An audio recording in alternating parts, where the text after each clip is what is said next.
ఉదాహరణకి మీకు నరేగా కంపారిజన్ మీకు చెప్తాను అధ్యక్ష. మన ప్రభుత్వానికి వాళ్ళ ప్రభుత్వానికి తేడా.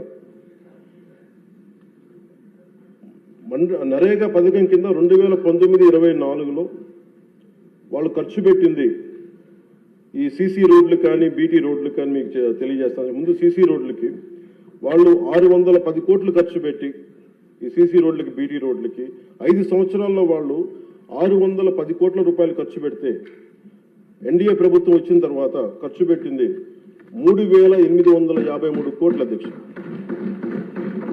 అలాగే సీసీ రోడ్లు వాళ్ళు 854 కిలోమీటర్లు వాళ్ళు 5 సంవత్సరాల్లో పెడితే మనం వచ్చి 6000 కిలోమీటర్లు వేసాం అధ్యక్ష. అలాగే బీటీ రోడ్లు 5 సంవత్సరాల్లో వాళ్ళు 239 కిలోమీటర్లు వేస్తే మనం 1331 కిలోమీటర్లు వేసాం అధ్యక్ష.